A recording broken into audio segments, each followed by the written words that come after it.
Ah, ya. Voy a dar de alta a una persona que nos va a ayudar. Ok, listo.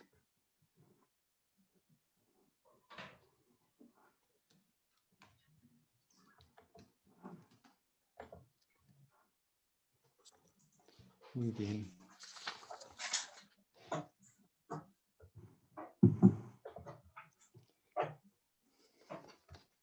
Bueno, tenemos público. Ya comenzamos en 1 minuto.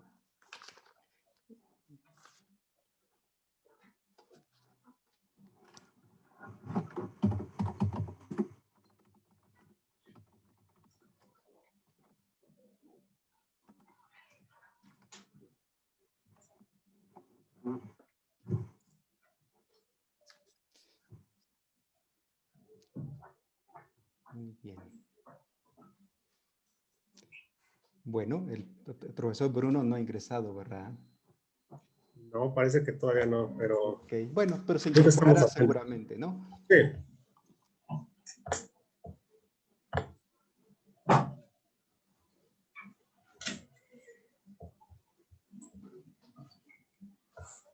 Si tienes su teléfono, Samuel, o si no lo quieres compartir Sí, en el grupo y vamos a... ahorita le hablamos.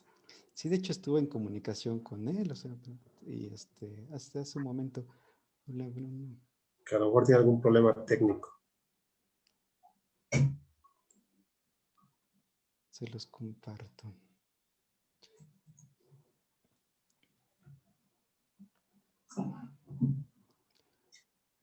Contacto.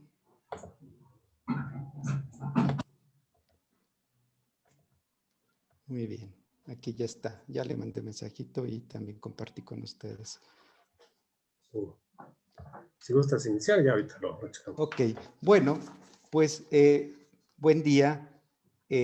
A nombre de los profesores Roberto Valencia, Santiago Capraro y del mío propio, les damos la más cordial bienvenida a esta segunda sesión del semestre 2021-2 del Seminario Permanente de Coyuntura y Estructura Económica de la Facultad de Economía de la UNAM. El tema que nos convoca es de la mayor relevancia, ya que abordaremos la política de incremento al salario mínimo en México y los efectos, ¿verdad?, en el desarrollo económico. Recordemos que la nueva política salarial comienza en 2019 de la mano del nuevo gobierno, ¿no? Estamos ante un tema mayor, considerando que venimos de 42 años de abrupto retroceso del salario mínimo. Basta recordar cómo en 2018 los trabajadores compraron apenas poco menos de una tercera parte de los artículos que adquirían, ¿verdad?, con un salario mínimo, y en comparación con 1976, año de máximo aumento al salario mínimo. A partir de 2019, el salario mínimo general tuvo un incremento histórico, pues pasó de 88.36 pesos por día a 141.7 pesos por día. Esto es, el salario mínimo se recuperó en un 60% con respecto a 2018. La discusión que hoy vamos a sostener se va a concentrar justamente en la nueva política salarial y diferentes indicadores, ¿verdad?, de desarrollo que dan cuenta de sus efectos, y para ello tenemos a un panel de expertos. Nos parece un diálogo interesante porque nos acompaña, ¿verdad?, Pedro Martínez de CONASAMI, Juan Alberto Vázquez Muñoz de la BUAP, y Bruno Sovilla, ¿verdad?, de la UNACH, especialistas en la materia. Y bueno, antes de dar la palabra a nuestros invitados, quiero comentar, ¿no?, o sea, que cada ponente va a disponer de 20 minutos para su charla. Yo les indicaré cuando queden 5 minutos. La última parte de la sesión estará dedicada a una discusión, ¿verdad?, con el público, ¿verdad? Y, por supuesto, entre los ponentes. Las preguntas de preferencia se van a anotar en el chat y nos deben de indicar, ¿verdad?, su nombre y su institución. Bueno, pues sin más, doy la bienvenida a nuestros invitados. Estamos muy contentos de que nos acompañen y la primera charla corre a cargo de Pedro Martínez Alanís. Pedro Martínez es director técnico de la Comisión Nacional de los Salarios Mínimos, CONASAMI, y nos acompaña en representación de Luis Felipe Munguía, presidente de CONASAMI. Es licenciado en Economía por la Universidad Nacional Autónoma de México, maestro en Economía por el Colegio de México y cuenta con estudios de doctorado en Economía por la Universidad Western Ontario. Es investigador asociado y consultor externo del Banco Interamericano de Desarrollo y ha participado como consultor en proyectos de investigación para el Banco Mundial y para Organización de las Naciones Unidas para el Desarrollo. Es especialista en estimación de productividad a nivel de empresas y en asignación de factores en México. El título de su charla es El salario mínimo y la nueva política salarial en México. Pedro Martínez, bienvenido. Muchas gracias, Samuel, por la invitación. Muchas gracias a ustedes por estar con ustedes hoy. Preparé aquí una presentación breve sobre las perspectivas del salario mínimo en México. Voy a compartirles mi pantalla, a ver si por aquí se ve mi pantalla. Por favor, avísenme si se ve. Se ve, muy bien. Ok. Pues bueno, primero vamos a comenzar por el objetivo, porque es importante, justo como mencionaste, el objetivo de 2024, ¿no?, haciendo referencia a lo que se establece en la Constitución, en su artículo 123. Los salarios mínimos generales deben ser suficientes para satisfacer las necesidades normales de un jefe de familia en el orden material, social y cultural, y para proveer a la educación obligatoria de los hijos. Sin embargo, como vamos a ver más adelante y como ya mencionamos Samuel al principio, pues tenemos una agenda pendiente, una asignatura pendiente, y que hasta en los últimos años se ha buscado se ha buscado recuperarse. De acuerdo con el Coneval, la línea de pobreza por ingresos urbana es de 109.51 pesos diarios a febrero de 2021. Y de acuerdo al objetivo del Plan Sectorial de Trabajo de la Secretaría de Trabajo para 2020-2024, el objetivo es que un hogar promedio con 2 personas trabajadoras que ganan el salario mínimo pueden satisfacer las necesidades básicas de la familia.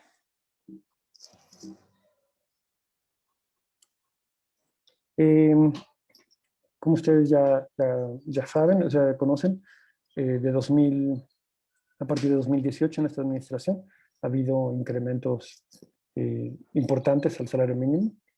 El primero fue de 16.2%, el segundo fue de 20% y el más reciente ha sido 15%. Y en particular ha habido ahora una atención particular a la zona libre de la frontera norte, en donde se mostraron incrementos se duplicó, es decir, del 100%. En 2020 fue del 5%, y en 2021 de 15%. De tal forma que el salario mínimo general en 2021 es de 141.70 pesos y en la zona libre de la frontera norte es de 213.39 pesos. Esta diapositiva solo es para ilustrar los incrementos más recientes. Estos incrementos son descontando la inflación. Y el incremento más reciente ha sido de 11.7% en todo el país, y en la zona libre de la frontera norte ha sido igual, del mismo magnitud. Justo como se mencionó al principio, estamos muy lejos todavía de alcanzar el salario mínimo máximo histórico que teníamos en 1976 de 315 pesos. Sin embargo, como muestra la gráfica, el nivel de ahora es equivalente al que se tenía en 1988. El nivel más bajo en este periodo es de 79 pesos, que fue justo al inicio de los 2000, del 1999-2000. Cuando vemos el porcentaje de la canasta básica urbana cubierta por el salario mínimo, considerando la línea de Coneval, bueno, todavía tenemos una asignatura pendiente, todavía falta bastante por cubrir. La idea es que sea alcance para un dependiente económico, entonces de tal forma que un hogar que tiene 2 personas remuneradas y 2 dependientes económicos puedan cubrir la canasta básica urbana. Pues sí hemos tenido bastantes incrementos en los últimos años.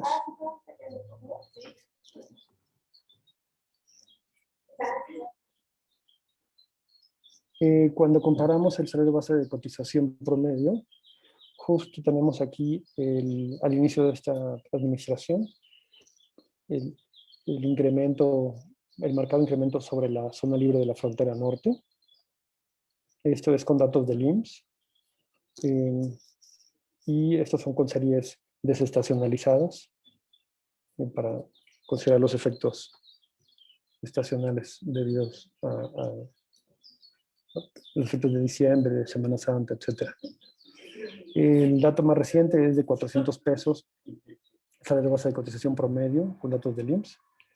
Aquí estos datos tienen una salvedad por la informalidad. Solo son los trabajadores registrados en el IMSS. Entonces, esta gráfica tenemos que tenerla con esa salvedad de la economía informal. Y ya en una de las, compartir un primer ejercicio sobre cuál ha sido el efecto a lo largo de la distribución del ingreso. Esta es también con datos del IMSS, para ver nada más, tener una idea de quién ha beneficiado más los incrementos en el salario mínimo. Y lo que busca ilustrar esta gráfica es que efectivamente han sido mucho más marcados los efectos en los deciles más bajos en la distribución del ingreso. Ha sido mucho más marcado el efecto en la zona libre de la frontera norte. Sin embargo, en el resto del país también ha habido efectos.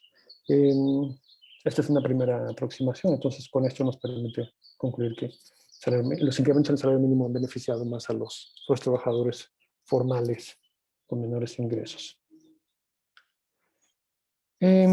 Si observamos un poco la desigualdad salarial, igual con datos del IMSS, ha venido disminuyendo la desigualdad a partir del inicio de esta administración y en buena parte ha sido por los efectos del salario mínimo, gracias a que ahora los trabajadores con menores ingresos y sus familias reciben un mayor ingreso.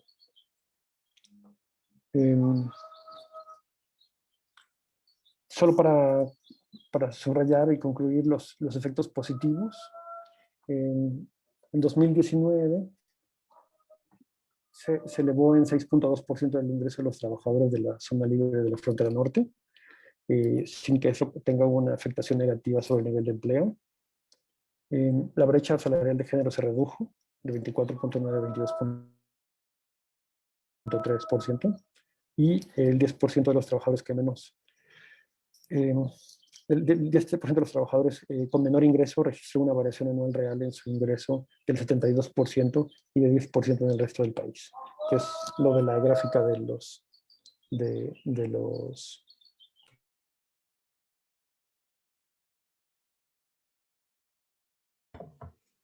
Pedro, creo que se apagó tu micrófono. Sí. Sí, disculpen, sí, fue un error. En 2020, a partir de... a 2020, a marzo de 2020 se ha contribuido para que 4.7 millones de personas perciban un ingreso laboral por arriba del umbral de pobreza laboral de Coneval. El salario promedio del IMSS incrementó en 4.6% real anual en todo el año. Y el 10% de los trabajadores con menos ingreso registró un aumento anual real de 14% en el resto del país. En 2021, los 4.4 millones de trabajadores que ganaban menos de los salarios mínimos vieron aumentar su ingreso. El salario mínimo promedio del IMSS incrementó en 4.2% real anual. Y el decil más bajo de los trabajadores recibió un incremento anual real de 10.4% en su ingreso en la zona libre de la frontera norte y 10.1% en el resto del país. Esto con datos a febrero. Y solo para concluir, dar espacio para los demás ponentes, sobre los efectos positivos en contexto de recuperación económica tras los efectos del COVID-19. Salarios más altos elevan poder de compra de las familias, incentivando el consumo y acelerando la recuperación. Los incrementos al salario mínimo no se han traducido en presiones inflacionarias. Esto ha sido un tema muy importante de la literatura económica y que al inicio de la administración, inclusive Banco de México fue un poco reticente al respecto, pero que ha venido cambiando su perspectiva sobre los efectos del salario mínimo. Esto creo que es un avance en términos de los tomadores de decisiones y en términos de la literatura y de la evidencia empírica más reciente. Desde luego que hay un círculo virtuoso sobre la producción y el empleo. Contribuye a la protección del ingreso de los trabajadores, y los países que subieron el salario mínimo en la recuperación de la crisis de 2009 no vieron efectos negativos sobre el nivel de empleo, en particular en Reino Unido, Estados Unidos, en Chile y en Brasil. Pues muchas gracias y cedo la palabra a Samuel. Si cualquier pregunta, no sé si va a ser hasta el final, como ustedes gusten. Sí, muchas gracias, Pedro Martínez. La sesión de preguntas estará para la última parte de la charla. Aprovecho para invitar a los chicos, chicas que nos acompañan a plantear sus dudas a través del chat. Una vez que hemos escuchado, ¿verdad?, de parte de Pedro la perspectiva de CONASAMI con respecto a la política salarial en México, vamos a pasar a la segunda presentación. Esta está a cargo de Juan Alberto Vázquez Muñoz y que titula su presentación Efectos macroeconómicos del incremento al salario mínimo en México. Antes de dar la palabra al profesor Juan Alberto, pues debo señalar que es profesor investigador de la Facultad de Economía de la Benemérita Universidad Autónoma de Puebla, es doctor en Economía por la Universidad de Massachusetts en Estados Unidos, maestro en Economía por la UNAM y licenciado en Economía por la UAP. Es miembro del comité editorial de la revista Investigación Económica, miembro del Sistema Nacional de Investigadores Nivel 1 y miembro del Padrón Institucional de Investigadores de la UAP. Está de más señalar que ha escrito cantidad de artículos en revistas diversas como Investigación Económica, Contaduría y Administración, El Trimestre Económico, entre otras. Adelante, doctor Juan Alberto, bienvenido a esta charla. Muchas gracias, doctor Samuel. Muchas gracias a los participantes. También gracias por la oportunidad de poder presentar este trabajo, no solamente porque pues, uno puede recibir retroalimentación, sino porque también seguramente que aprendí bastante de la presentación anterior y aprenderé bastante de la siguiente presentación. Bueno, como ya lo mencionó el doctor Samuel, mi presentación se intitula Efectos macroeconómicos del incremento al salario mínimo en México. Sabemos que existe esta política del gobierno de incrementar el salario mínimo y como también de hecho se mencionó, hay cierta reticencia por algunos sectores al incremento del salario, justificando esta reticencia de diferentes maneras.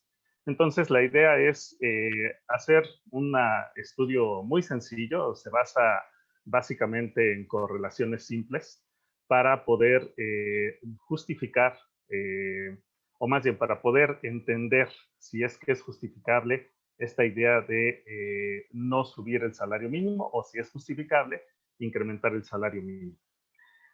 Bueno, como primera parte, vamos a definir lo que es el salario mínimo de manera muy rápida. Esto, de hecho, pues ya lo hizo el doctor Pedro.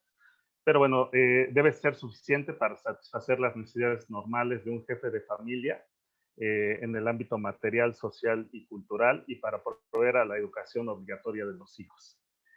No solamente tenemos este respaldo constitucional, pero también existe un convenio sobre la fijación de los salarios mínimos establecido por la Organización Internacional del Trabajo. Y se menciona que todo Estado miembro de la Organización Internacional del Trabajo se obliga a establecer un sistema de salarios mínimos que se aplica a todos los grupos de asalariados cuyas condiciones de empleo hagan apropiada la aplicación del sistema. Me permití poner esto porque aquí de manera muy explícita se dice que se debe de tener en cuenta para la fijación las necesidades de los trabajadores, pero también los factores económicos, incluidos los requerimientos del desarrollo económico, los niveles de productividad y la conveniencia de alcanzar y mantener un alto nivel de empleo. Es decir, no es solamente la cuestión de establecer un salario que indique o que cubra las necesidades, pero también se debe tomar en cuenta el contexto de la economía. Primero, de manera muy sucinta, voy a hacer una referencia a 3 modelos que explican los efectos de establecer un salario mínimo en el empleo y en el salario en sí. Sobre todo, por ejemplo, porque existe esta postura de que incrementar el salario mínimo puede conllevar a una caída del empleo. Entonces, por un lado se afecta de manera positiva a los trabajadores, pero por otro lado se les afecta de manera negativa. Bueno, ¿qué tiene que decir la literatura económica? En un modelo muy sencillo de equilibrio competitivo, si nosotros tenemos un salario mínimo que esté por arriba del equilibrio, evidentemente incrementar el salario mínimo va a llevar a mayor desempleo, mientras que permitir que el salario mínimo se vaya reduciendo en términos reales puede coadyuvar a incrementar el nivel de empleo. Ahí tendríamos una justificación de por qué no aumentar el salario mínimo. Desde el punto de vista del modelo del monopsonio, por el contrario, nosotros podríamos dejar que el salario mínimo se determinara por las fuerzas del mercado y eso llevaría a un salario mínimo menor que si se fijara de manera exógena por parte del gobierno. No solamente con una mejora del salario mínimo, pero también con una mejora del empleo. Hay otros modelos que se pueden traducir como modelos de búsqueda, en donde lo que se argumenta es que hay un costo precisamente de la búsqueda de empleo y también de la búsqueda de trabajadores. Si el salario mínimo es demasiado bajo, los trabajadores pueden perder incentivos para buscar empleo, dados los costos de búsqueda, y por otro lado, los empleadores, dada precisamente la baja tasa de acercamiento de los trabajadores, pues pueden enfrentar la posibilidad o pueden decidir no buscar empleados precisamente por los altos costos y la baja cantidad de oferentes. Si se incrementa el salario, eso puede compensar los costos de búsqueda, puede hacer que los trabajadores estén más dispuestos a buscar un empleo, que por ejemplo aquí se relacionaría con el tema de la informalidad o formalidad. Los trabajadores podrían entrar más bien al sector formal y también los empresarios podrían tener un mayor incentivo, dada la mayor cantidad de oferentes, para poder emplear a los trabajadores. Entonces, como podemos ver, en estos 3 modelos muy sencillos, en realidad tenemos 2, digamos, resultados contrapuestos. Hay quien nos dice, si aumentas el salario mínimo, esto puede tener efectos negativos en el empleo. Hay quien nos dice, si aumentas el salario mínimo, puede tener efectos positivos en el empleo. No solamente esto es relevante, también es relevante, como ya se había mencionado, por ejemplo, el efecto en lo que es la inflación, en los costos de producción, etcétera. Y eso lo vamos a ver ya en mayor, digamos, con un mayor acercamiento a la realidad a través de evidencia empírica. Bueno, primero mencionar algo que ya estableció tanto el doctor Samuel como el doctor Pedro. En 2019, precisamente al inicio de la administración del actual gobierno, a nivel de las Américas, México era el país con el menor salario mínimo real. Y como ustedes pueden observar, de hecho, estábamos abajo de países tan pobres como Haití. Entonces, evidentemente, esto muestra una característica muy particular de nuestro país, el hecho de que siendo más rico que otros países, tuviera establecido un salario mínimo sumamente bajo. Y bueno, también como ya se estableció, pues esto fue relacionado con todo el periodo en el cual el salario mínimo se fue rezagando respecto de su valor real. Una cosa que sí es importante comentar es que a partir de la década de la crisis de deuda de los 80 del siglo pasado, los países de América Latina en general redujeron sustancialmente sus salarios mínimos en términos reales. Y si uno observa las estadísticas, más o menos a partir del 2000, en general en América Latina ha habido un intento por recuperar el valor del salario mínimo. De todos modos, este intento no ha sido tan fuerte, digamos, comparado con otras regiones. Por ejemplo, en esta gráfica ustedes pueden ver a nivel mundial las regiones, cómo han avanzado en cuanto a su incremento del salario mínimo real. Las Américas es solamente 1.8% entre 2010 y 2019, y eso también hace referencia a la importancia de la política planteada por el actual gobierno de incrementar el salario mínimo. Aquí está de manera más detallada lo que les comentaba. En las barras azules ustedes pueden ver el comportamiento del salario, de la tasa de crecimiento del salario mínimo acumulada entre 1980 y 2000. Como ustedes pueden ver, básicamente tenemos varios países con tasas de crecimiento negativas, pocos países con tasas de crecimiento positivas, y en general el promedio es negativo. Comparado con lo que sucede entre el 2000 y 2019, en donde prácticamente todos los países, excepto Venezuela, tienen una recuperación de la tasa de crecimiento del salario mínimo real. Ustedes pueden ver además que lo acumulado no da para recuperar lo que ya se había perdido entre el 80 y el 2000. Por ejemplo, México, en efecto, tiene un incremento del salario mínimo, pero si nosotros observamos su acumulado entre el 80 y el 2019, el resultado sigue siendo negativo. Entonces, es una estrategia que más o menos se ha observado de manera generalizada en nuestra región. Ahora, esas son las tendencias, pero ahora lo que vamos a ver es precisamente cómo se relacionan los cambios en el salario mínimo con respecto a algunas variables macro a fin de tratar de dilucidar la pertinencia de esta política de incrementar el salario mínimo real, el salario mínimo y con ello el salario mínimo real. Aquí tenemos algunas correlaciones macroeconómicas. Un argumento es que si aumentamos el salario mínimo, aumenta el salario medio de la economía. Ya el doctor Pedro mostraba cómo en realidad los incrementos al salario mínimo fundamentalmente han afectado a los trabajadores más de menores ingresos. En realidad los trabajadores de mayores ingresos prácticamente no se ven afectados, y esto se puede corroborar en esta gráfica. Ustedes pueden observar cómo si se obtiene la tasa del salario mínimo al promedio o la mediana del salario, pues en realidad en el caso de México la tasa es sumamente baja, es 40% más o menos. Entonces, en realidad los incrementos al salario mínimo no tienen una gran afectación a los salarios promedio de la economía. Con lo cual, pensar que va a haber una gran afectación en los costos de producción laboral me parece que es bastante exagerado dada la evidencia que tenemos. Asimismo, si nosotros correlacionamos la evidencia para diversos países de América Latina, en esta gráfica lo que tienen en el eje horizontal es el crecimiento del salario mínimo real entre el 2000 y el 2018 y en el eje vertical el crecimiento de los salarios promedios reales.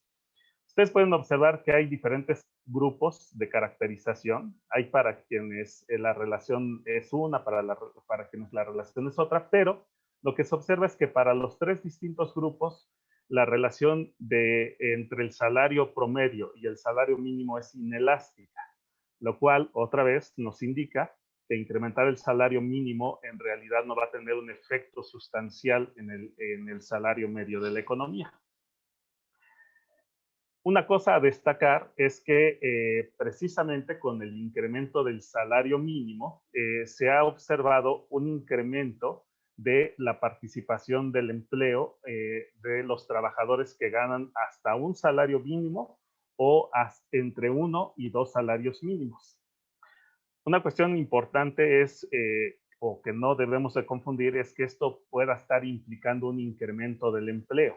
En realidad ustedes pueden observar cómo en contraposición a esto, los trabajadores que ganan más de 2 salarios mínimos, o más de 3, perdón, más de 2, y hasta más de 5, en realidad su participación ha ido disminuyendo.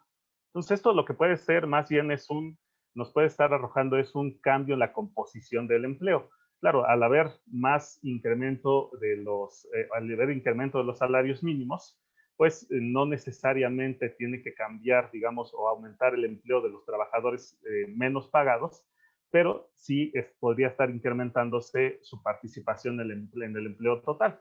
Y lo mismo, podría estarse disminuyendo la participación de aquellos que ganan más, justamente porque los salarios medios no se ven afectados.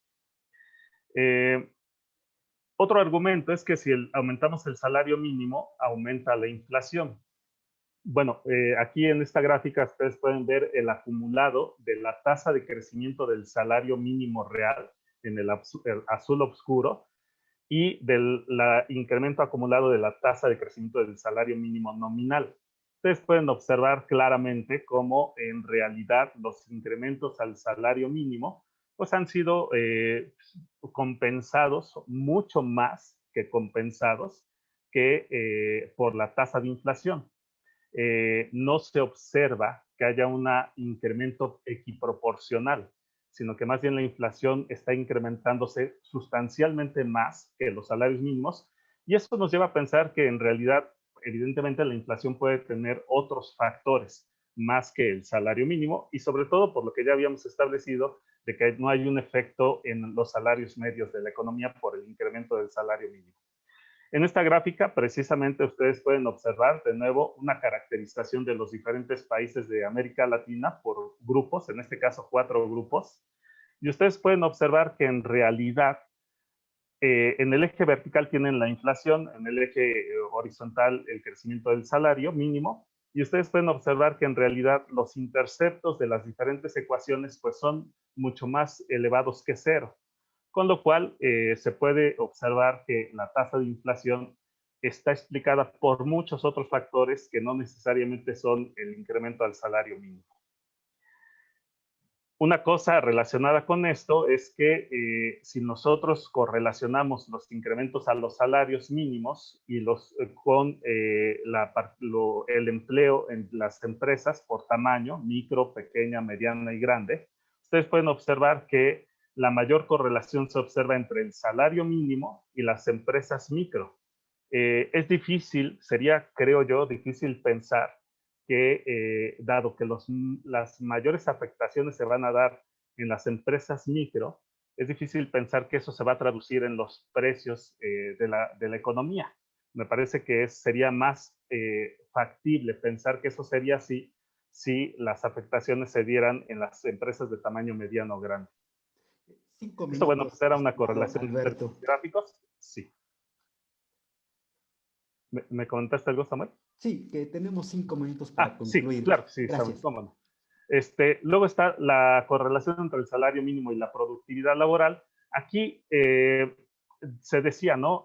No se puede incrementar el salario mínimo si no hay un incremento de la productividad laboral. Bueno, es cierto que en nuestro país ha habido un incremento del salario mínimo por arriba de la productividad laboral, pero aquí tenemos que tomar en cuenta el gran rezago que hubo en el incremento del salario mínimo durante todo un periodo de 20 años o más. Y evidentemente aquí lo que se observa es una recuperación que no está ligada en realidad con la productividad laboral. Y relacionado con esto, si graficamos la tasa de crecimiento del PIB per cápita y la tasa de crecimiento de los salarios reales, pues precisamente ustedes van a encontrar que para este periodo en el que América Latina se ha enganchado en una política de recuperación salarial, pues sí se observa una relación positiva y elástica. Ahora, una pregunta que creo que es esencial es si se puede abatir la pobreza incrementando los salarios mínimos.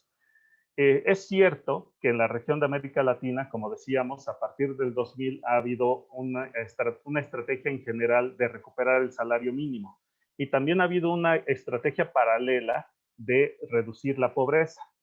Ustedes pueden ver en esta caracterización de los diferentes grupos de América Latina que en realidad la reducción de la pobreza es inelástica al incremento del salario mínimo. No quiere decir que no afecte, pero el resultado es inelástico.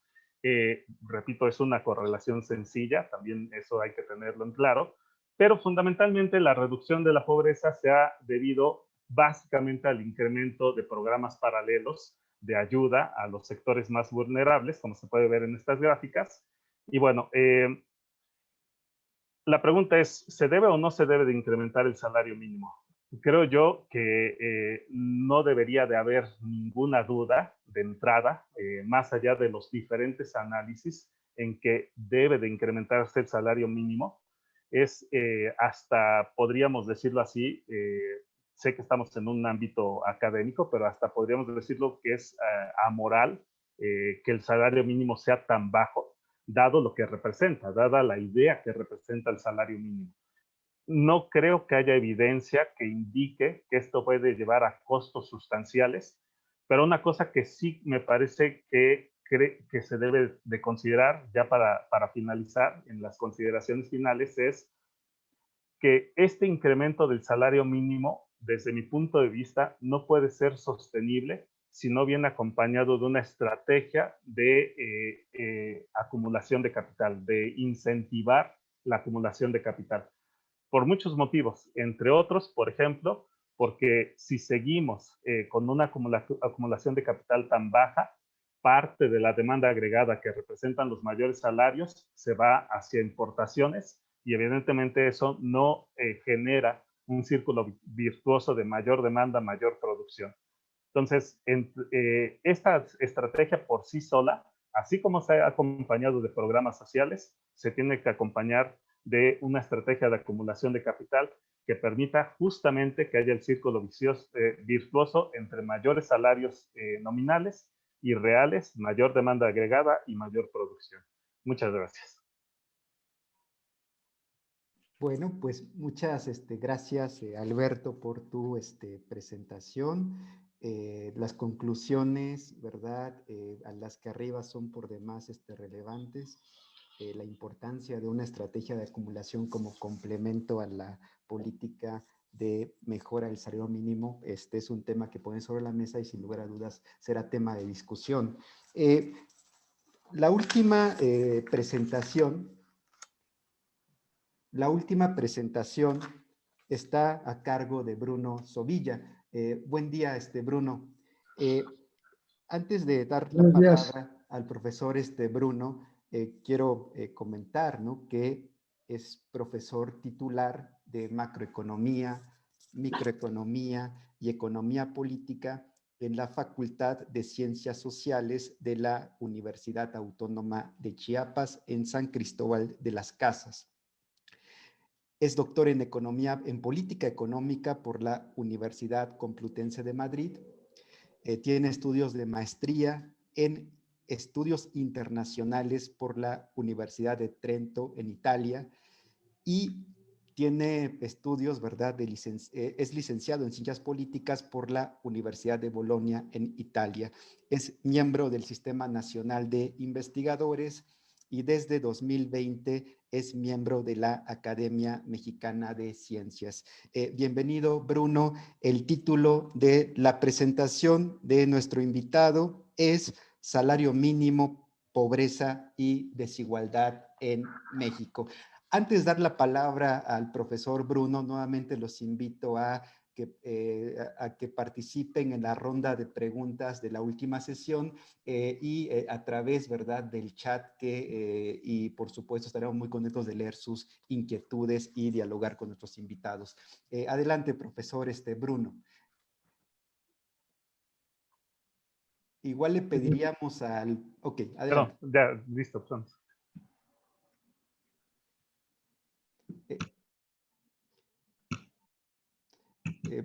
Bruno, tú, adelante.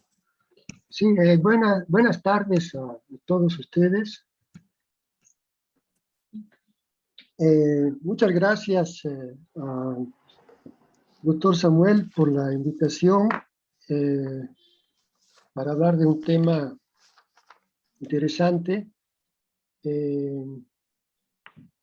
Una disculpa por los problemas técnicos que tengo aquí. No uso mucho la plataforma, tenemos otra en la facultad. Y no pude escuchar la primera presentación prácticamente, solo la cola de ella. Bueno, sí escuché la segunda por entero y creo que algunas de las cosas que quiero decir están bastante relacionadas con lo que acaba de plantear el profesor Juan Alberto. Mi observatorio es un poco diferente, en el sentido que, como decía Samuel, yo vivo y trabajo en Chiapas, en la Facultad de Ciencias Sociales, en San Cristóbal de las Casas, y tenemos, bueno, todos saben que es el estado siempre mencionado, ¿no?, por sus altísimos niveles de pobreza, los más altos en el país. Y además, en los últimos tiempos también por una tendencia a la agudización de esa situación histórica, ¿no?, ancestral, casi diríamos, muy negativa. Y bueno, la pregunta si la política salarial puede tener alguna incidencia sobre los niveles de pobreza y de desigualdad en el país, pero sobre todo en el sureste, ¿no?, donde se concentra esta pobreza, para nosotros que vivimos ahí es una pregunta fundamental. Entonces, hace tiempo que le estoy dando vuelta a la cuestión y recientemente publicamos este artículo en el Trimestre Económico, cuyas ideas voy a presentar aquí de manera, digamos, lo más posible simplificada. Obviamente en el artículo viene la parte, digamos, más formalizada del planteamiento que tenemos.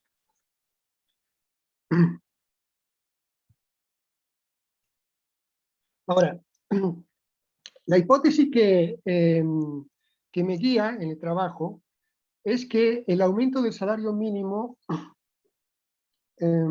para que el aumento del salario mínimo reduzca la pobreza de manera estructural y permanente, debe ser acompañado por una reforma fiscal.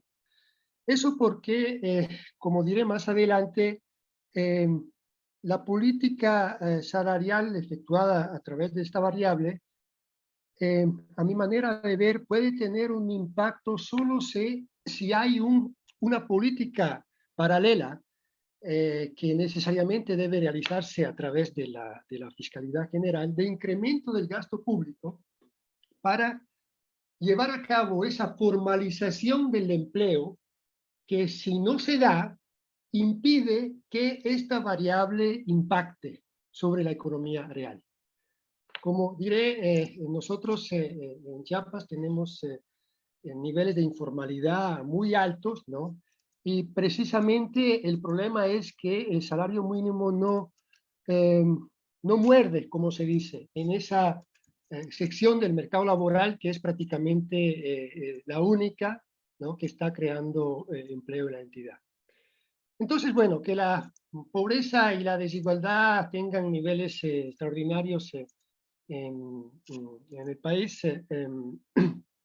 lo sabemos. Aquí tengo un artículo que me interesa mencionar porque muestra cómo los datos de la ENIG sobre la desigualdad, sobre todo, son bastante lejanos, ¿no?, de la realidad, y los ajustes necesarios para estimar la verdadera concentración, sobre todo el decil alto, ¿no?, en México, dan coeficientes de Gini que son como un 30-40% más de lo que la ENIG muestra.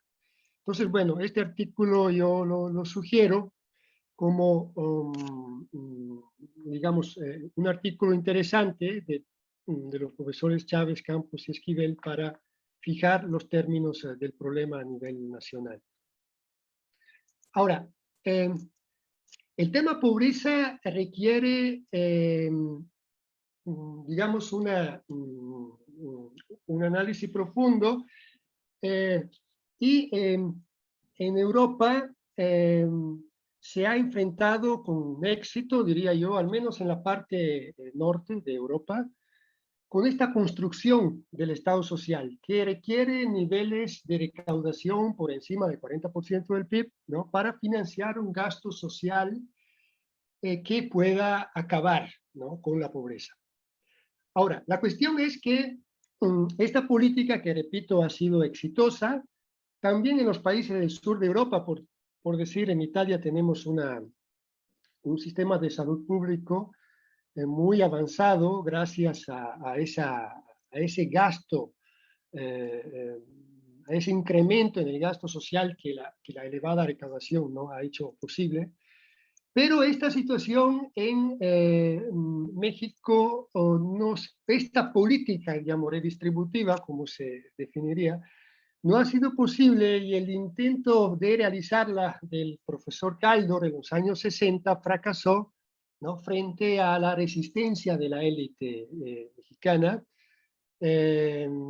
a cualquier incremento de impuestos, ¿no? Entonces nos caracterizamos por tener una recaudación fiscal que estaba alrededor del 10% del Producto Interno Bruto sin petróleo, y que solo en los últimos años se ha elevado un poquito, pero son niveles de recaudación que los países, digamos, OECD tenían hace un siglo. Y obviamente que no hacen posible, ¿no?, que una política antipobreza se realice.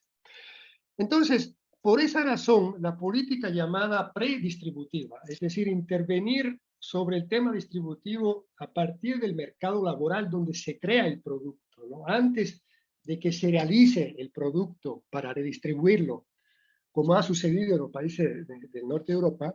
Entonces, esta política predistributiva se hace muy interesante, porque en términos políticos es como más viable, o por lo menos se logra, digamos, darle la vuelta, ¿no?, al problema, entrándole de esta manera. Por eso la élite empresarial se opone a incrementos de recaudación fiscal, pero alguna parte de ella no se opone a políticas salariales de incremento de salario mínimo. Entonces, sí es importante tomarlo en cuenta como estrategia antipobreza, dado que la vía convencional no es, digamos, no se ha mostrado viable, pero como mostraré al final de razonamiento, esta también choca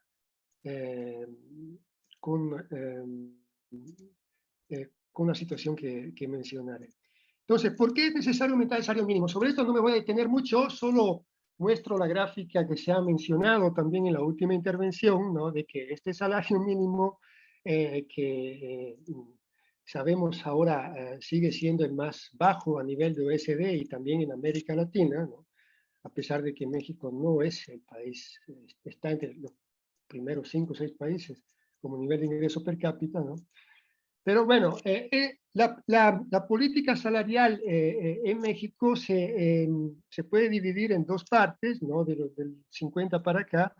Una primera parte en la cual va creciendo el salario mínimo y el crecimiento económico es relevante, existe una fuerte correlación entonces entre las dos variables, y luego sigue la correlación, pero en sentido contrario, o sea que se reduce la tasa de crecimiento sustancialmente, ¿no? Y la política salarial se invierte. El salario mínimo se utiliza, ¿no? Como ancla antiinflacionaria, porque eso es lo que explica esa contracción tremenda, ¿no? Del poder de compra que ha tenido y que solo en los últimos 2 años, ¿no? Con la 4T se está invirtiendo. Ahora, se ha hecho referencia al artículo 123 constitucional y aquí lo tenía, y también a la comparación que en términos más exhaustivos el colega acaba de presentar. También a que hay esta relación entre salario mínimo y productividad que se suele siempre citar, ¿no? Para decir que mientras que no hay incremento de productividad no se puede incrementar el salario mínimo por la consecuencia inflacionaria que eso tendría. En realidad, cuando había que bajarlo el salario mínimo, ¿no? Esa relación con la productividad no se observaba, porque a pesar de que no crecía mucho, pero en algunos periodos sí hubo crecimiento bastante, ¿no? Y el salario mínimo seguía disminuyendo. Entonces, como que este razonamiento parece que se hace un poco a conveniencia, digamos. En América Latina, como se decía, hay varias experiencias, pero hay como dos situaciones diferentes que precisamente abren un poco el discurso que me interesa hacer, o sea, cuál sería el impacto del incremento del salario mínimo en zonas pobres de México, como esta del estado de Chiapas, ¿no? Donde vivo.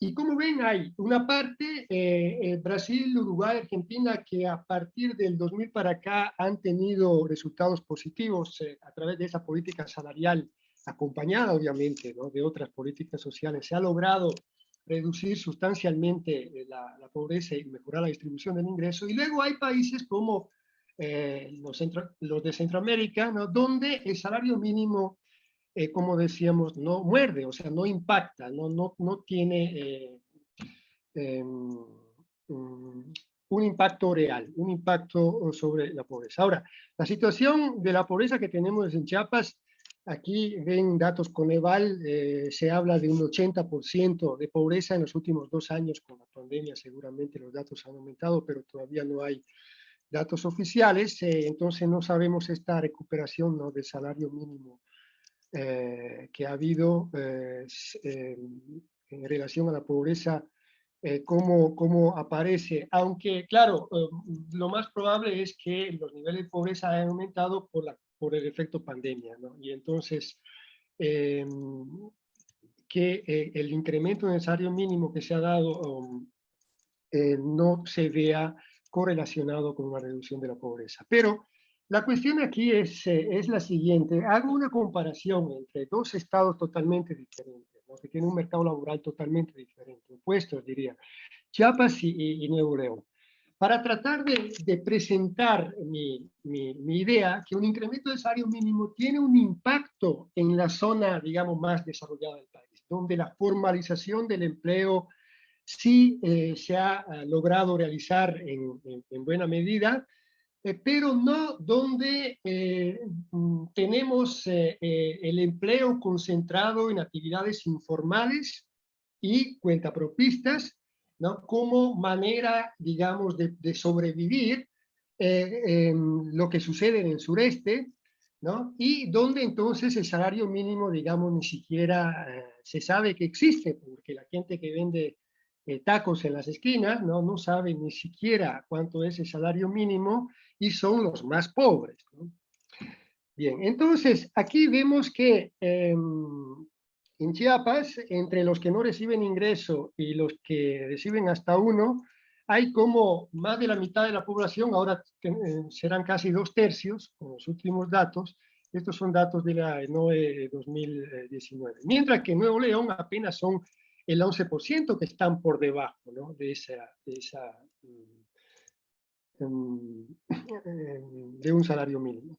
Entonces, la pregunta es, ¿quiénes son estos pobres que ganan menos de un salario mínimo? Y aquí vemos la comparación Nuevo León-Chiapas, otra vez, de que me fijo en los datos de Chiapas, en la primera parte de la...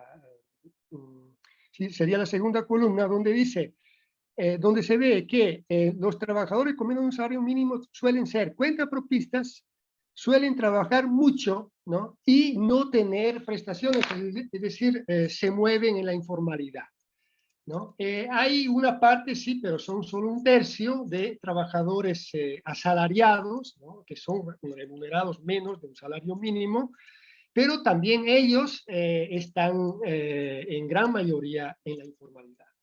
Entonces aquí hay un problema. Si el perfil del trabajador que recibe menos de un salario mínimo en el estado de Chiapas es de ser trabajador por cuenta propia, suelen ser mayoría mujeres, como hemos visto en nuestro trabajo de campo, trabajar mucho, es decir, trabaja más de 35 horas, no es gente que recibe menos de un salario mínimo porque trabaja poco, ¿no? Porque trabaja en un part-time, por ejemplo, como se ve en Nuevo León, donde 2/3, ¿no? de los que reciben menos de un salario mínimo, que además, como hemos visto, son solo el 10% de los ocupados,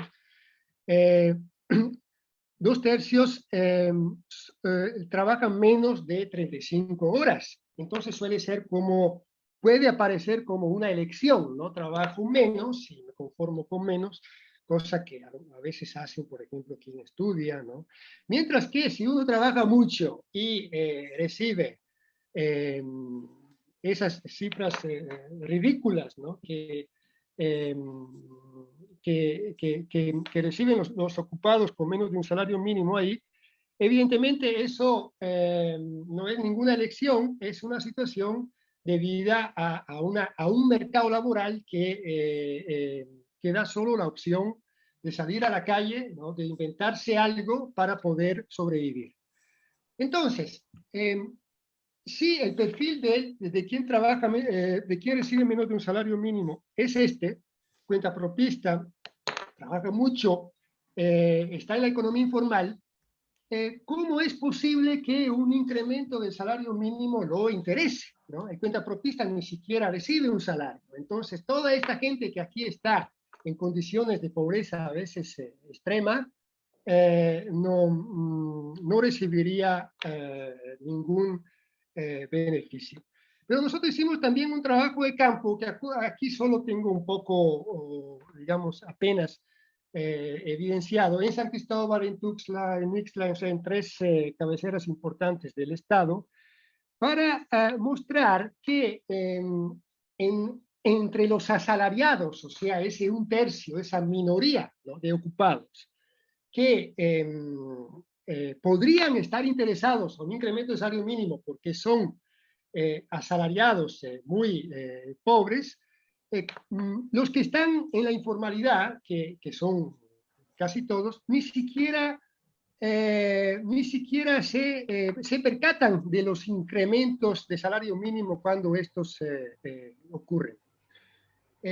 Y no ven su salario, digamos, correlacionado, ¿no? con el incremento del salario mínimo, porque no hay un contrato laboral, ¿no? Porque todo es así hablado con un patrón que te paga semanalmente lo que se negocia.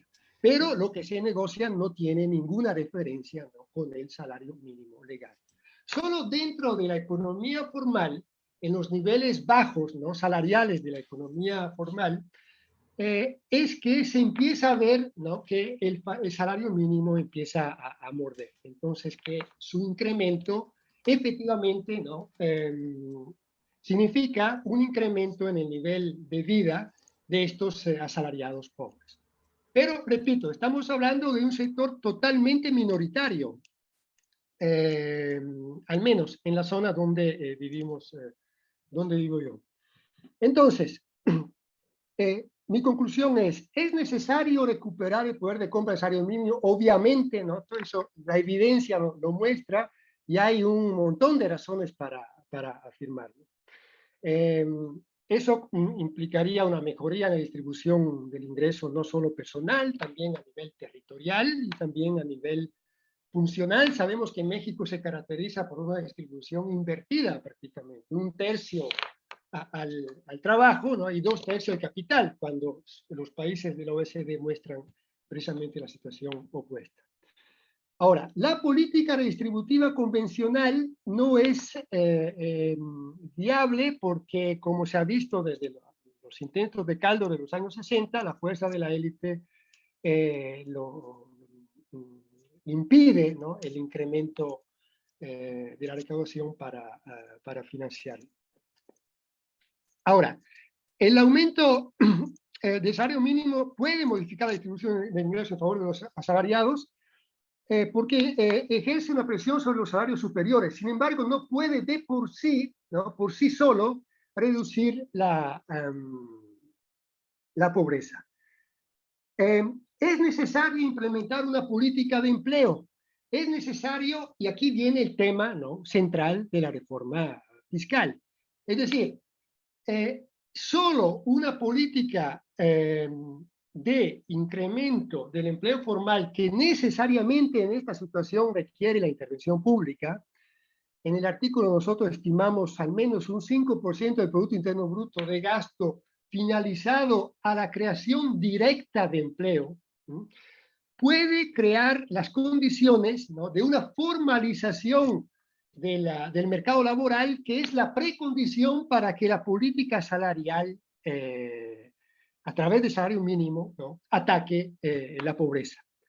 Entonces, nuestra, digamos, conclusión es que en realidad esta política, esta reforma tributaria que se trataría con la política salarial de evitar, en realidad es ineludible. O sea, no se puede dejar de hacerla, ¿no? No se puede dejar de hacerla porque, repito, este incremento sustancial del gasto público de al menos un 5 o 6% del Producto Interno Bruto se tiene que financiar, a menos que el gobierno no tenga la capacidad, la fuerza de entrarle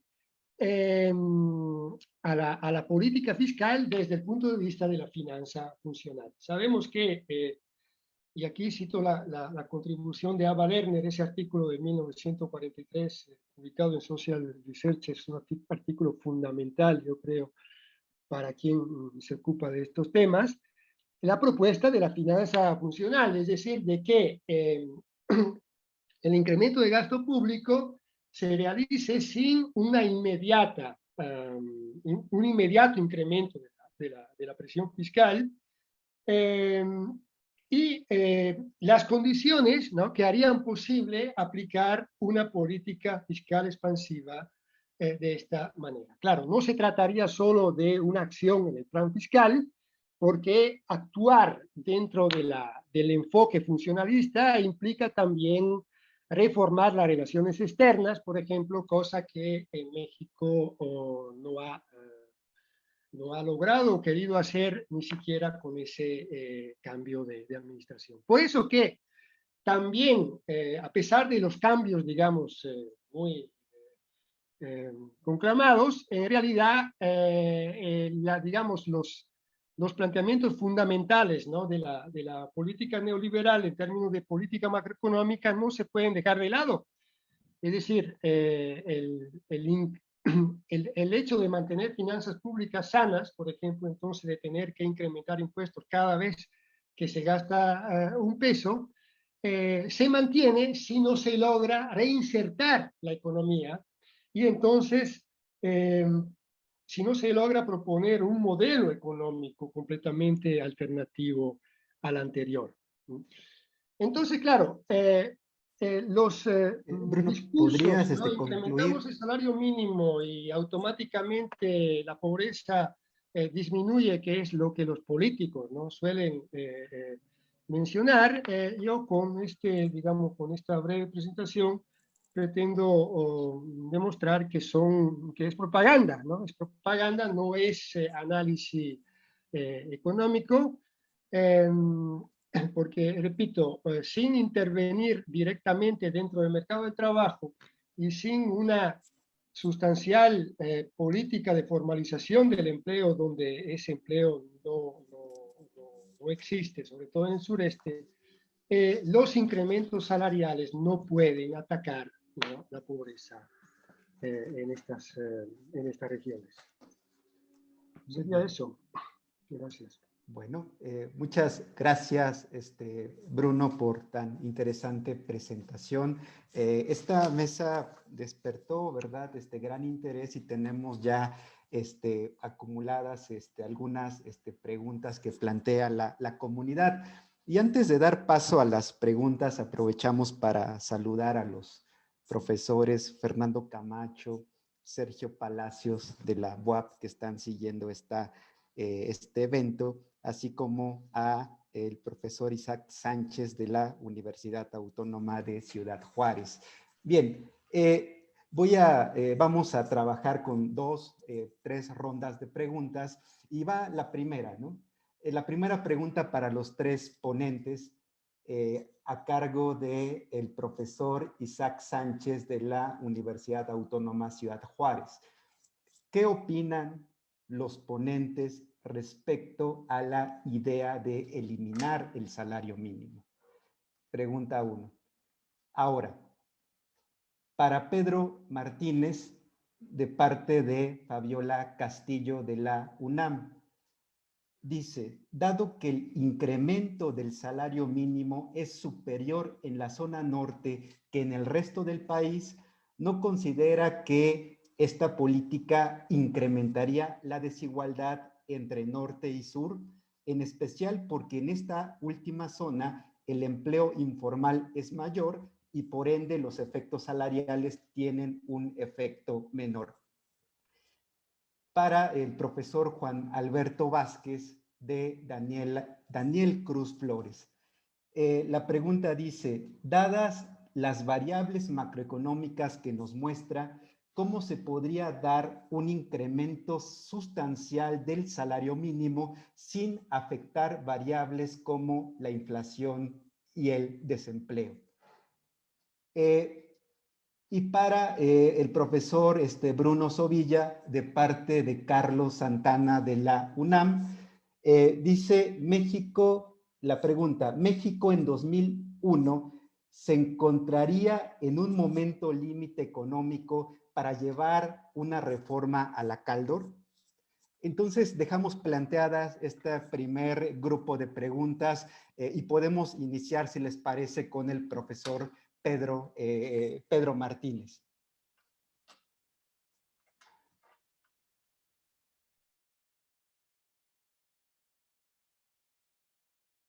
Igual, profesor Pedro, hay un tema con el micrófono, ¿verdad? A ver, Pedro. Pedro tiene el micrófono apagado. Sí, tiene el micrófono apagado. Muchas gracias. Muchas gracias por las preguntas.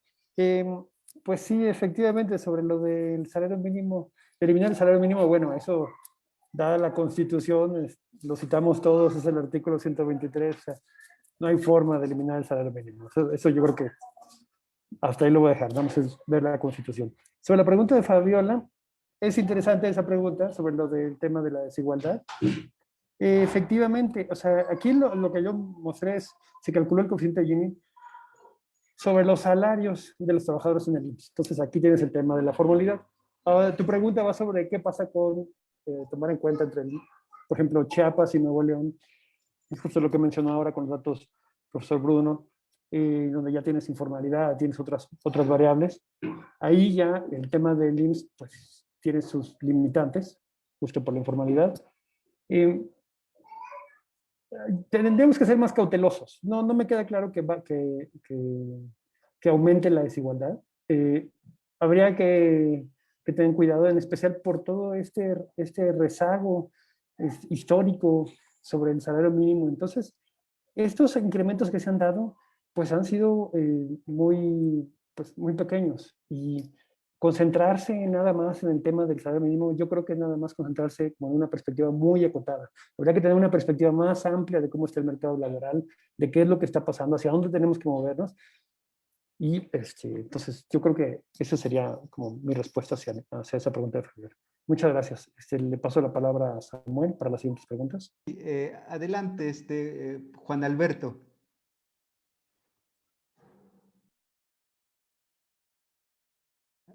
Ahí el micrófono, ¿verdad? Pero a veces uno no lo puede activar. Ok. ¿Listo? Algo pasó aquí con el micrófono.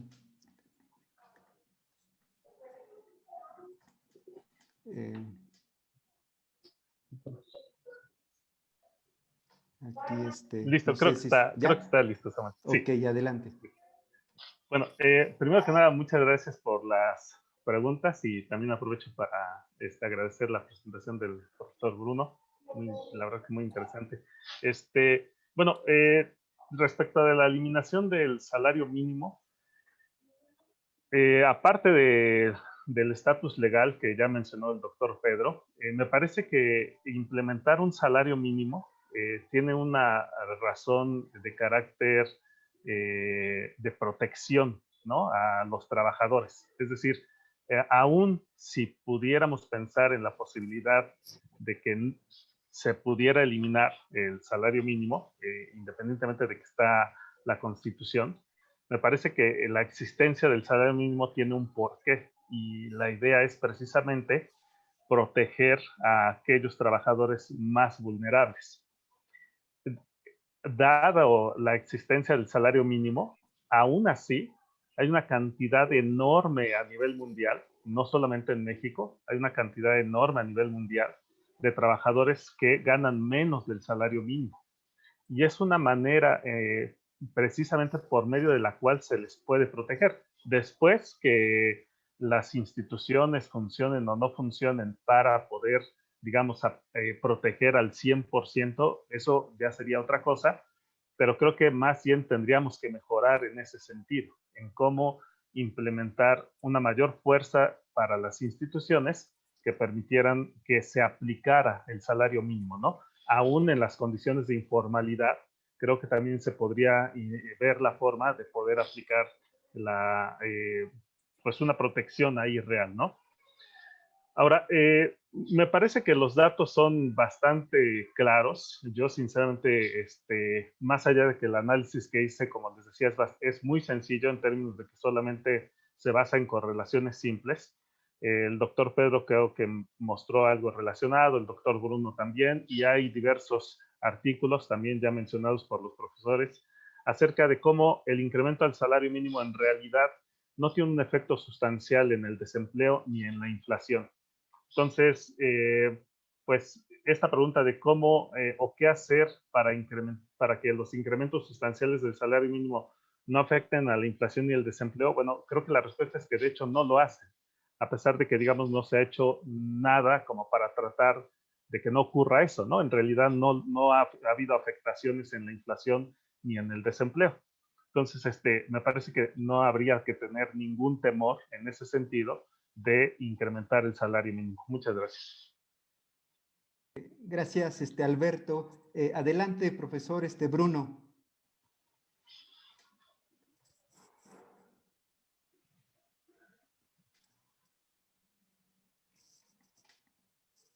A ver, hay un tema ahí con él. Ya, ¿verdad? Adelante. Ahora sí, ¿me escuchan? Sí, te escuchamos. Bien. Acerca de la eliminación, bueno, yo pienso que sería la intención de una parte de la cúpula, ¿no?, empresarial, eliminar uno de los pocos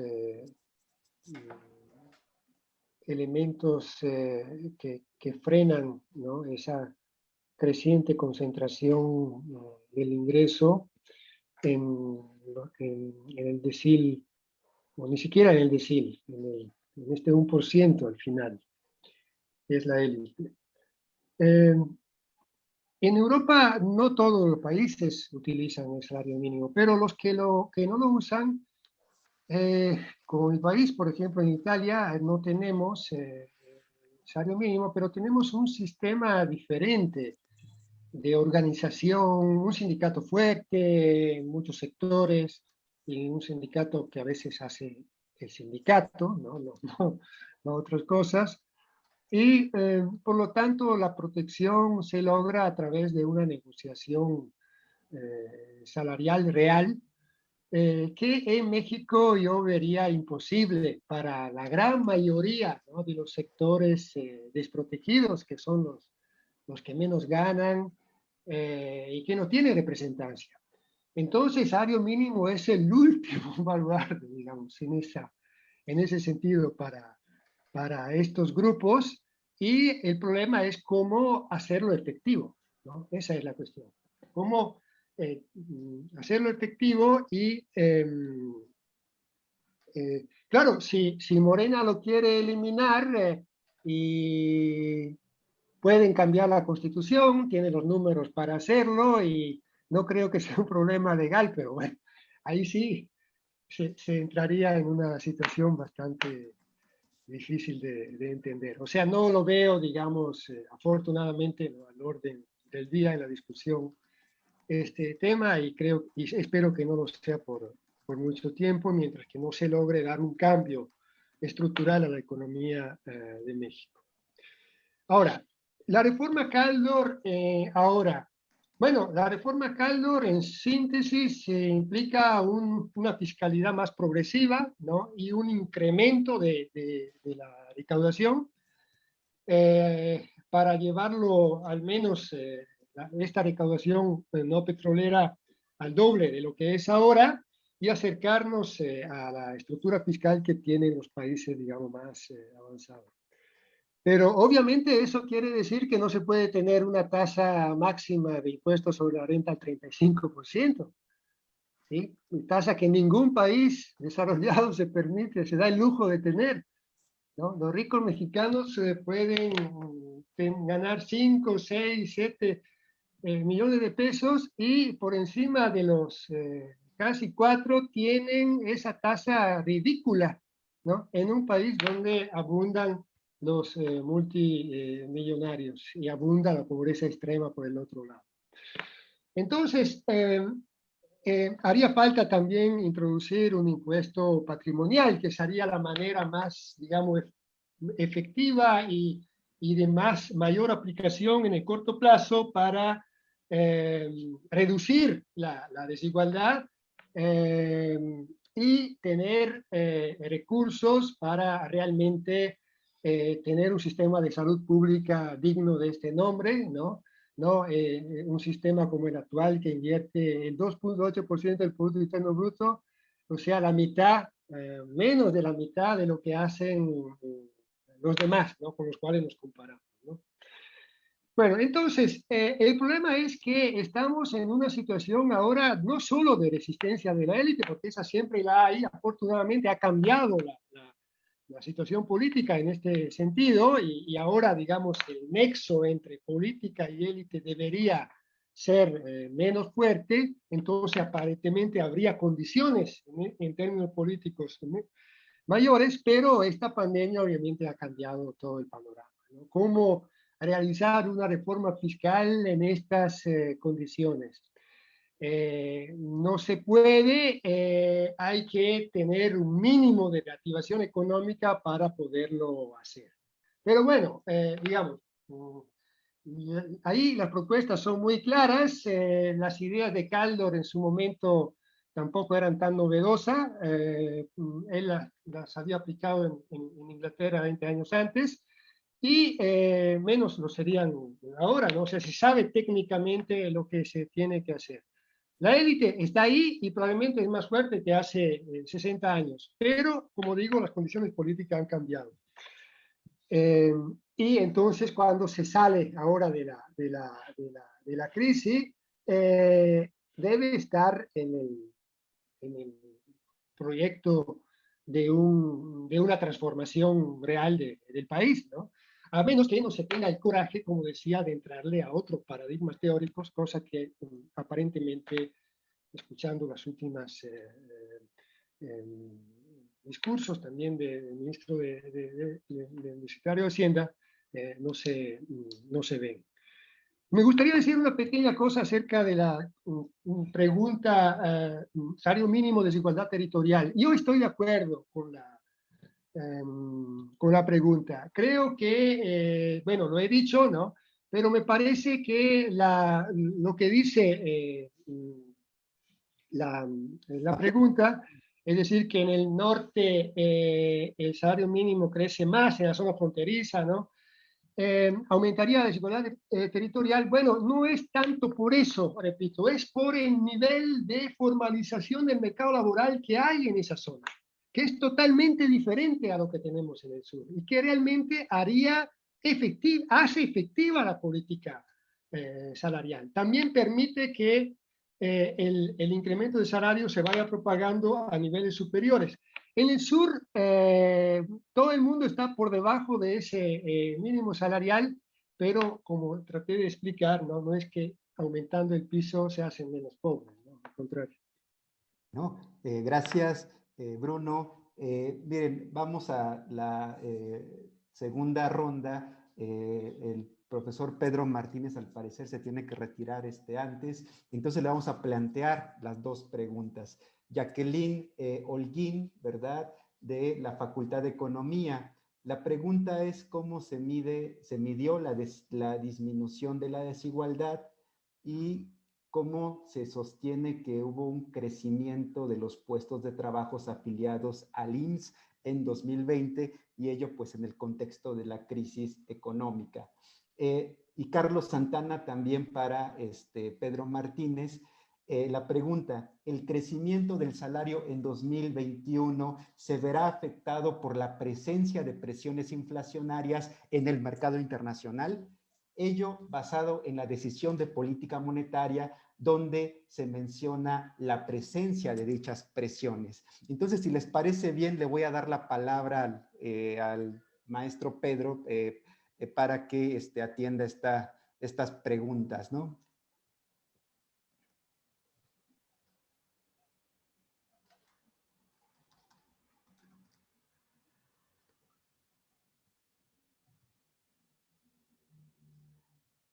Okay. Muchas gracias por las preguntas, muchas gracias Samuel, muchas gracias al profesor Bruno y al profesor Juan Alberto. Y así sobre la pregunta de Jacqueline, bueno, justo como lo de la desigualdad, lo que le mencionaba es se calculó con el coeficiente de Gini sobre los salarios de los trabajadores en el IMSS. Y la otra pregunta en crecimiento de los puestos de trabajo del IMSS, pues de ninguna manera, o sea, no, pues así es algo que a todos nos tienen preocupados, es de la caída que hubo en los sueldos, en los puestos de trabajo del IMSS. Y entonces, en realidad, en la presentación a lo que nos referimos es a que el incremento del salario mínimo no implicó una caída adicional en el nivel de empleo más allá del que generó la pandemia. Esa es otra cosa. Entonces, no confundamos la contracción que tuvo el mercado formal e informal en México con los posibles efectos que pueda tener el salario mínimo. Y para Carlos Santana, sobre los efectos de la política monetaria, sobre los incrementos en salario mínimo en 2021,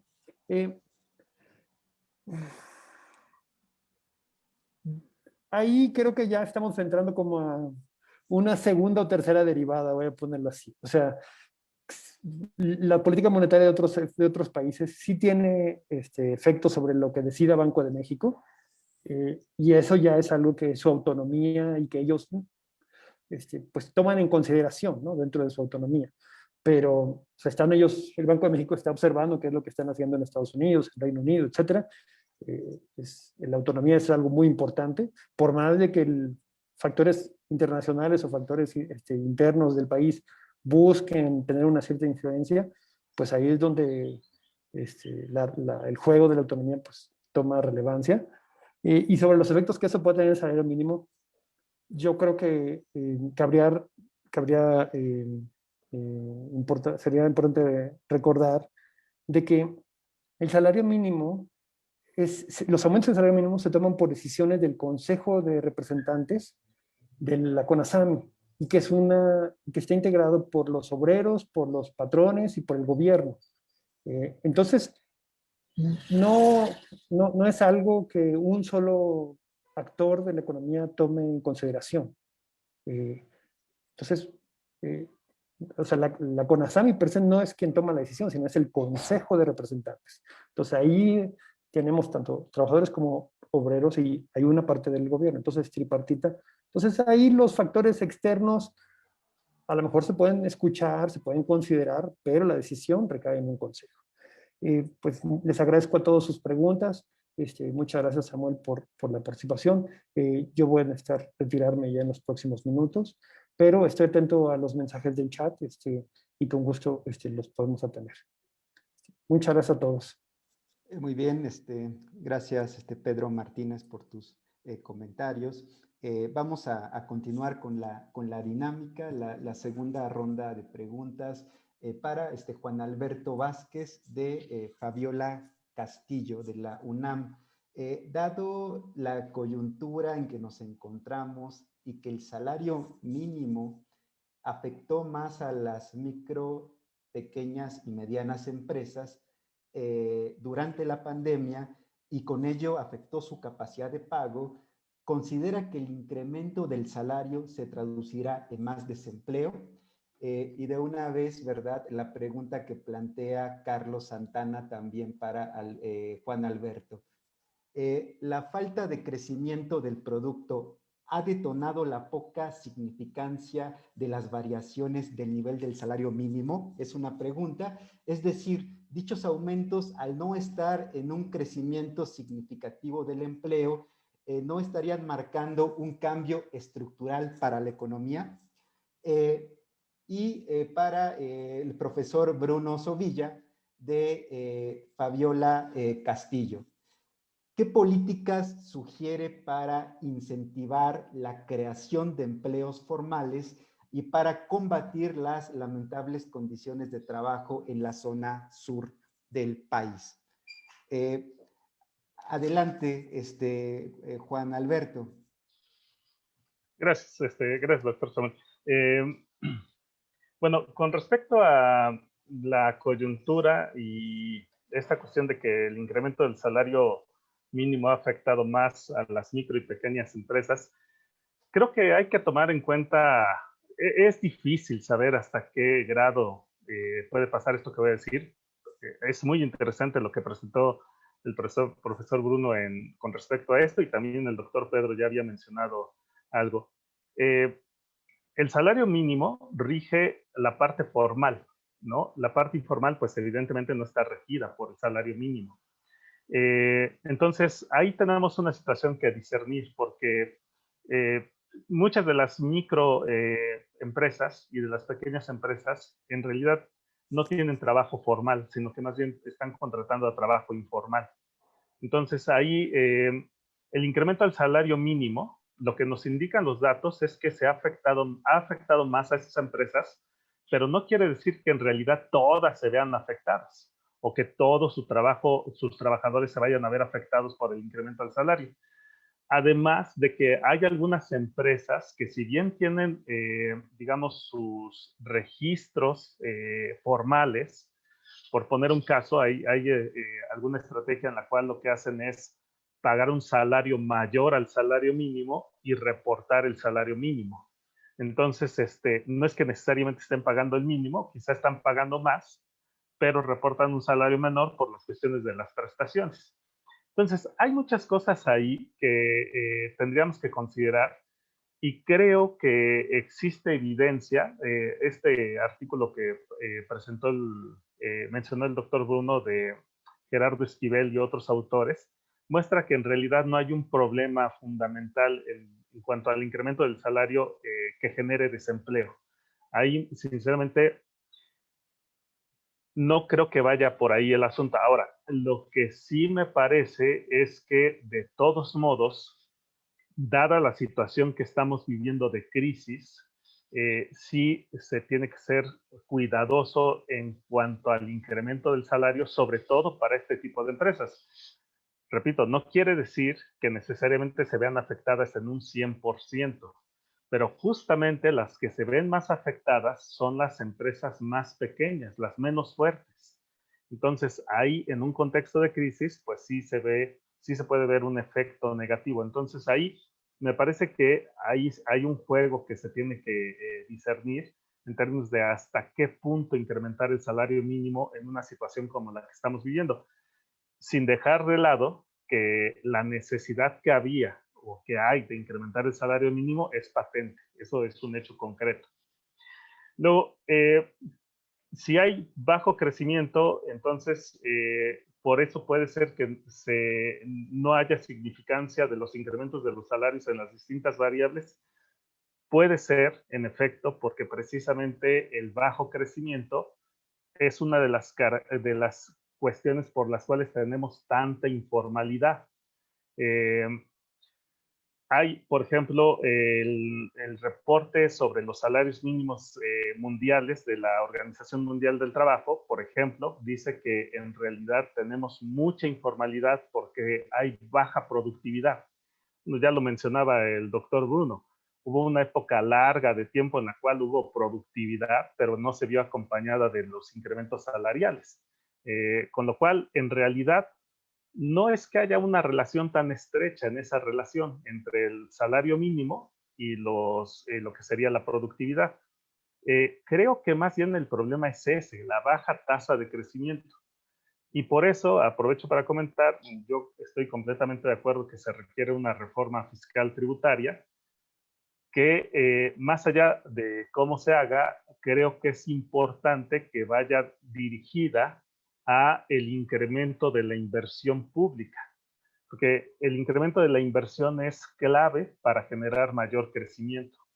Si ustedes van a los datos, se darán cuenta de que justamente parte del motor del crecimiento en la época de alto crecimiento de México, entre el 50 y el 80, pues fue del siglo pasado, pues fue precisamente la acumulación de capital. Y dentro de esa acumulación de capital, una parte importante, con todo y que se tenía baja recaudación, porque eso no ha cambiado como ya se mencionó, pues era la acumulación de capital pública. Justamente lo que ha sucedido a partir del 80 es un decrecimiento sustancial de la acumulación de capital público y un desmantelamiento, como ya todos lo sabemos, de la estrategia de crecimiento, que precisamente da lugar a que en general, en el promedio, los salarios sean bajos y mucho más el salario mínimo. Entonces, sí, considero que tiene mucho que ver la baja tasa de crecimiento. Gracias. Gracias, Juan Alberto. Adelante, profesor Bruno.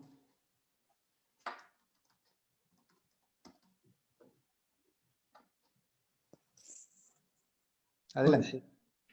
Bien, entonces, yo veía una pregunta acerca de la causa del estancamiento salarial, que me parece que me estaba dirigida también. Y bueno, con respecto a eso, yo creo que o sea, mi opinión es que, bueno, el salario es una variable que depende de las relaciones de fuerzas. Usarlo como política antiinflacionaria, como se ha hecho a partir de los 80, significa que hay un grupo, ¿no?, de poder que logra pasarle la cuenta del ajuste, ¿no?, de la reducción de la inflación al sector asalariado, ¿no? Y a través del salario mínimo, digamos, a los que están más abajo entre los asalariados.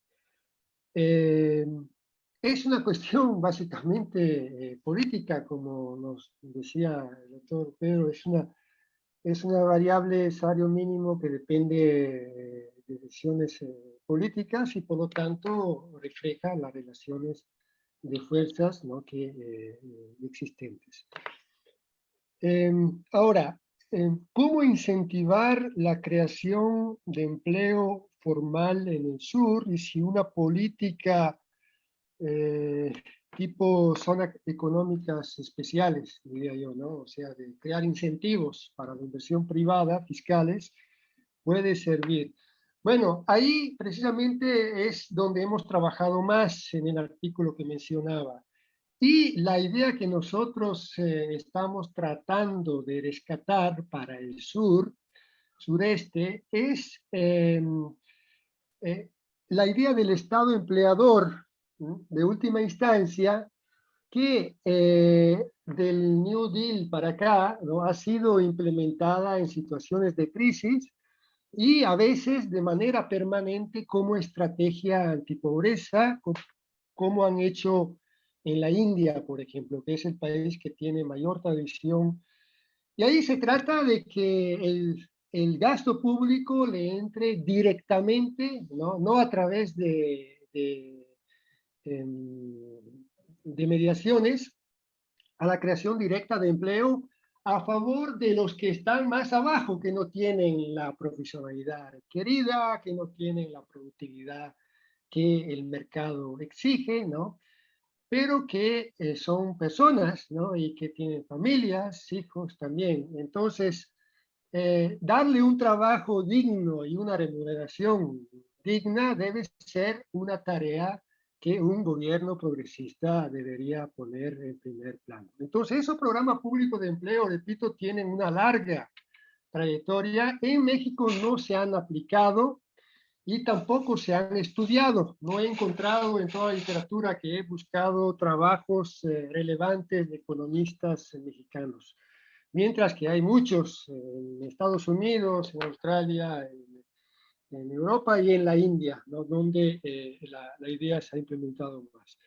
Porque no quiero decir que la inversión pública, estoy de acuerdo con el doctor Juan cuando dice los datos, ¿no?, de que la inversión pública se ha contraído y que la acumulación de capital se tiene que recuperar, pero aquí estamos hablando de una situación extrema, ¿no?, de pobreza extrema y de marginación social extrema que puede explotar y que de hecho lo hace hasta ahora. Ha sido, digamos, controlada, pero con el tiempo es una bomba, ¿no?, que puede explotar. Entonces, para para darle oportunidades a estas personas que están en esas condiciones, no se puede esperar, ¿no?, que la economía se reactive. Eso no quiere decir que la inversión pública no se necesite.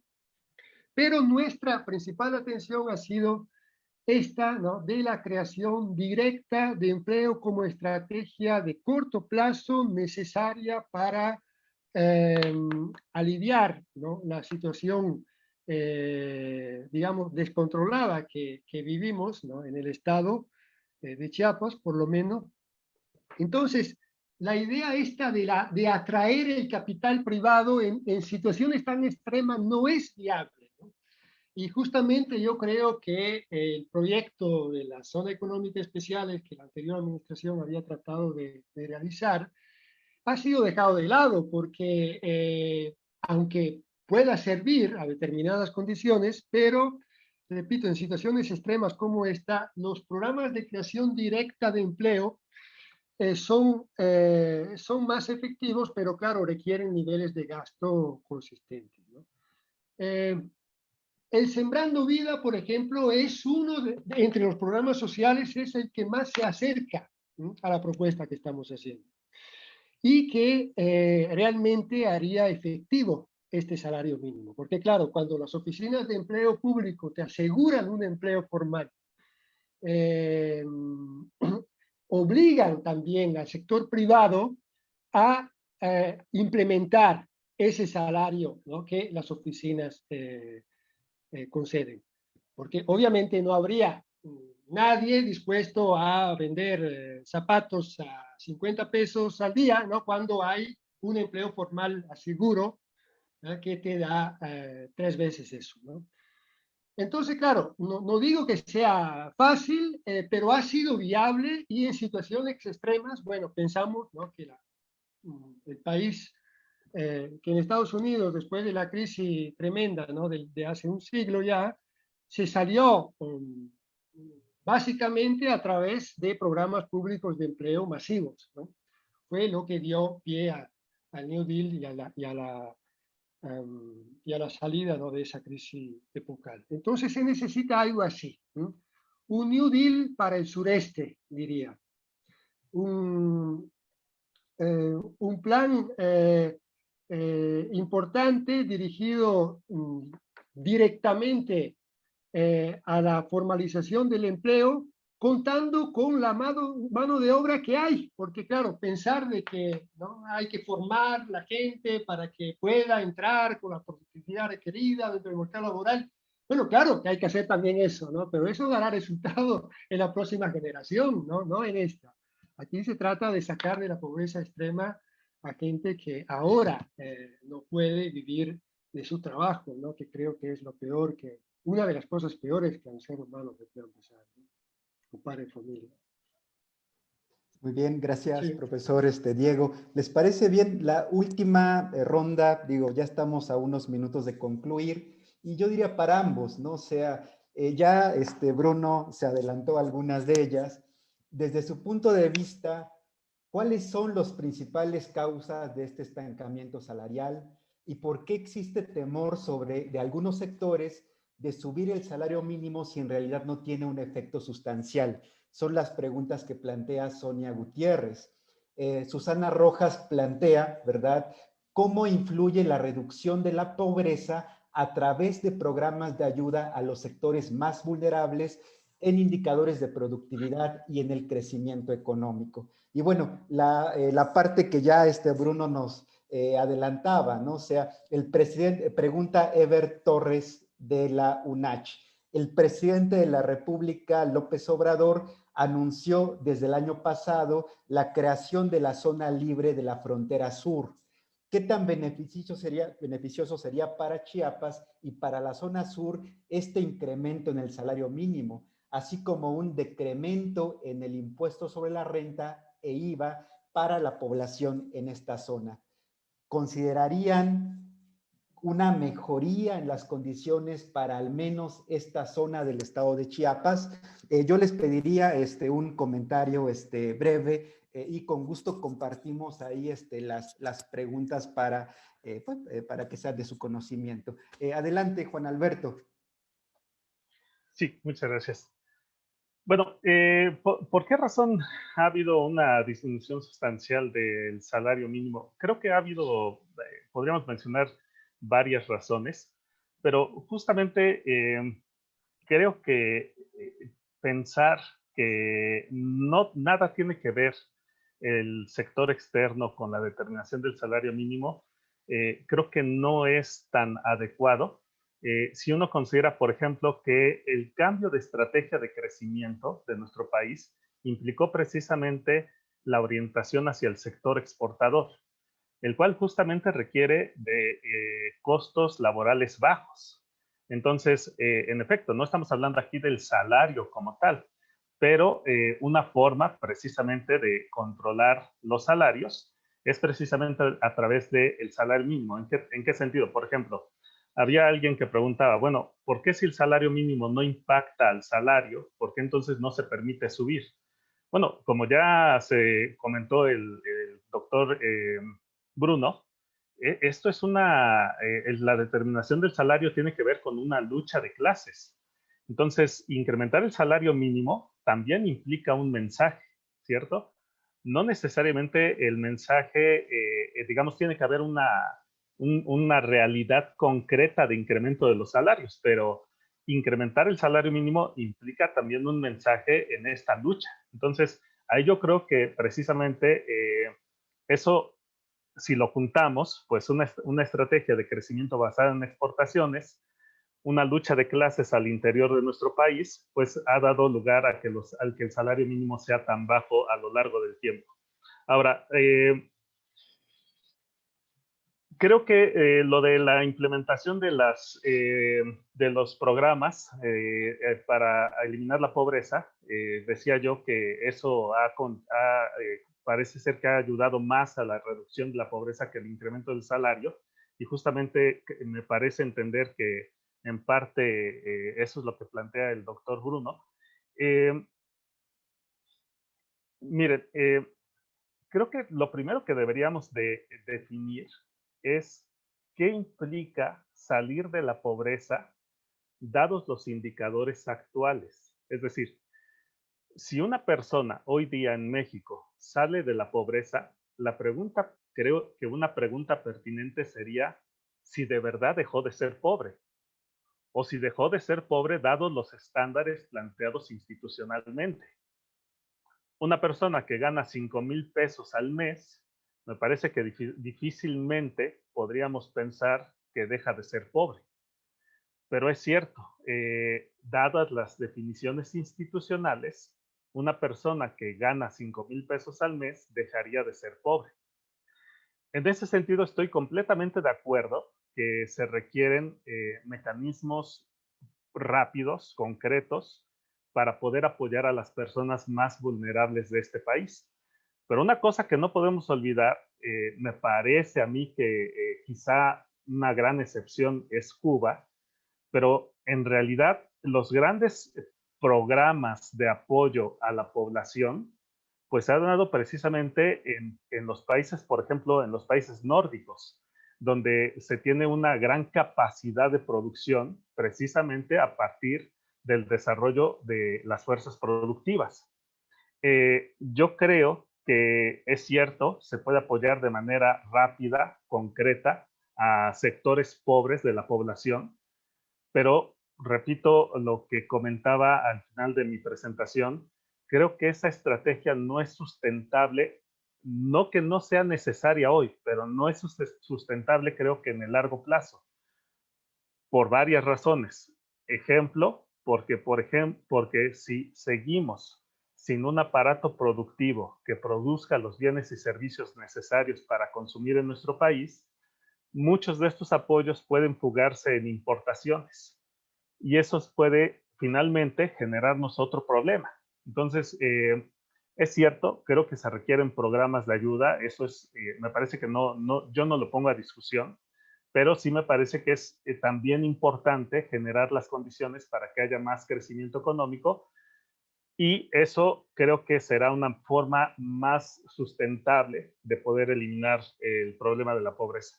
Lo de las zonas especiales me parece que también tiene que ver justamente con esta situación. ¿Por qué poner un salario mínimo mayor en la zona norte del país? Bueno, tiene que ver también justamente con la estrategia de crecimiento. Las maquiladoras, a partir de la liberalización económica, optaron por, en buena medida, estar en la frontera norte, con todo lo que ya sabemos acerca de cómo trataban a los trabajadores, qué trato le daban.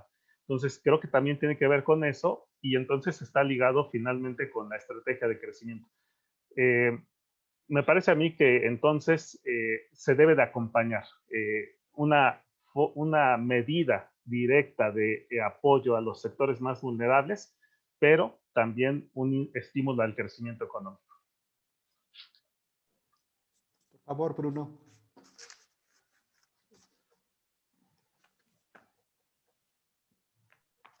Yo creo que me adelanté un poco, como decía Samuel, porque bueno, fui recurriendo ahí la lista de preguntas y me metí un poco adelante. Pero bueno, un tema interesante que me parece ha sido tocado en las preguntas, no sé si me estaba dirigido, es esta relación con el sector exterior. Entonces, en relación a eso, yo quería hacer un comentario. Las dos contraindicaciones a nivel macro que se presentan cuando hay un importante incremento del salario mínimo en la literatura son la inflación y el déficit del sector exterior que se puede dar en la medida que parte de esos incrementos salariales no se compran, se destinan, ¿no?, en importaciones. Entonces, precisamente no comento la relación salario-inflación porque ya se ha hablado bastante y me parece que la inflación es probablemente el último de los problemas que hoy día nos debería de preocupar, ¿no? Pero lo del sector exterior sí merece ser tomado en consideración. Y por eso que en el artículo yo hice esta reflexión. Se puede estimular el consumo interno, ¿sí? Se puede estimular el consumo interno, aunque con políticas un poco dirigistas, si quieren, por ejemplo, pagando una parte de esos incrementos salariales a los muy pobres con vales de compras, ¿no? Y no en efectivo. Eso puede tener varias consecuencias positivas, porque yo estoy tocando con mano qué sucede cuando llegan los programas sociales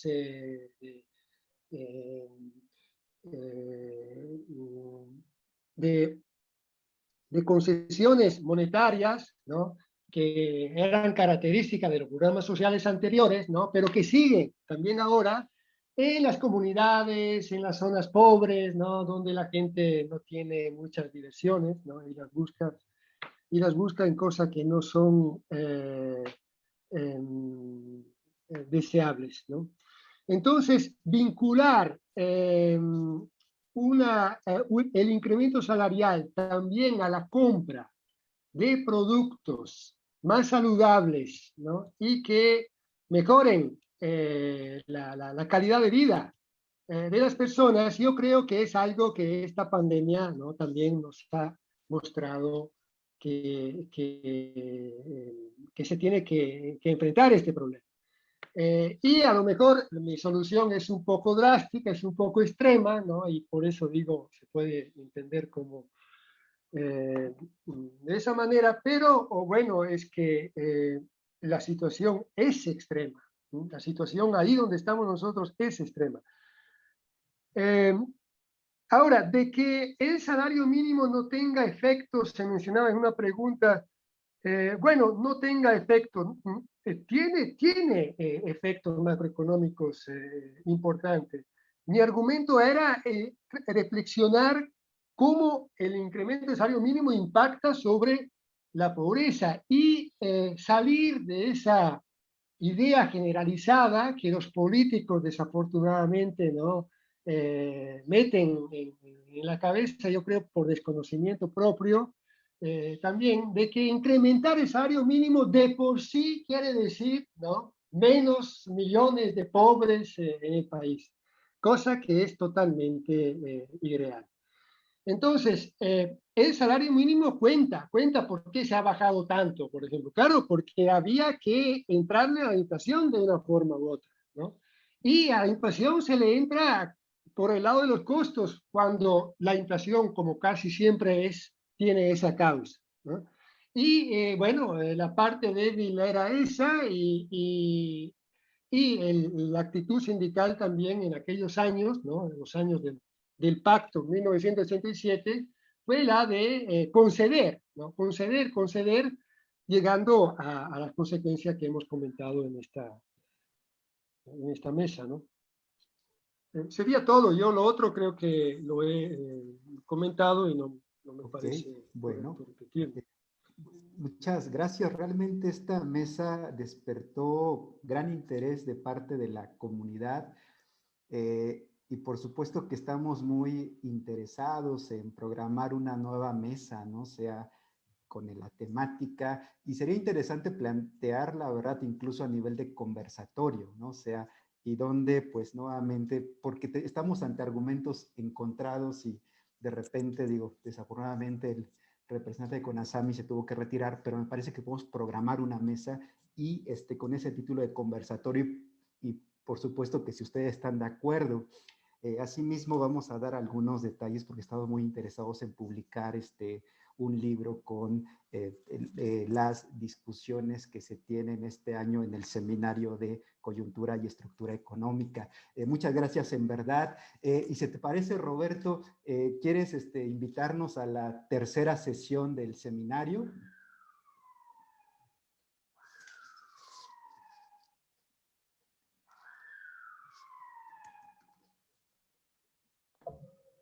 Sí, muchas gracias, Samuel. Bueno, pues muchas gracias a todos por habernos acompañado en esta mesa bastante interesante. Como ya apuntaba Samuel, levantó mucho interés.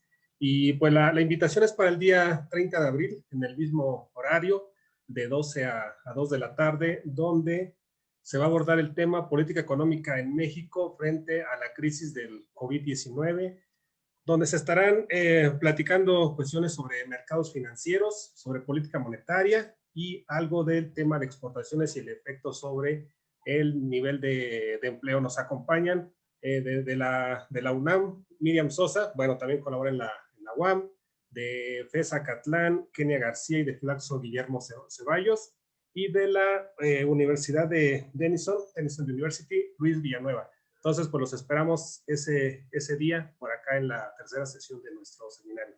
Muchas gracias.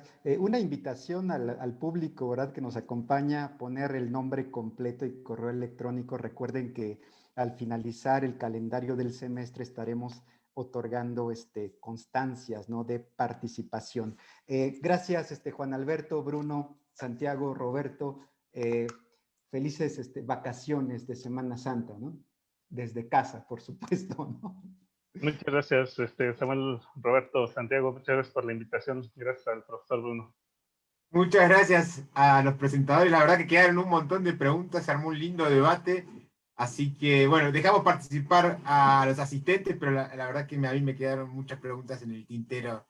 Y bueno, será un placer acercárselas y a ver si continuamos con el pensamiento y el razonamiento sobre la economía nacional, que es tan importante. Muchas gracias, Alberto y Bruno, y bueno, esperamos que nos puedan acompañar también en las sesiones. Un gusto saludarlos. Gracias a todos los asistentes. Hasta luego.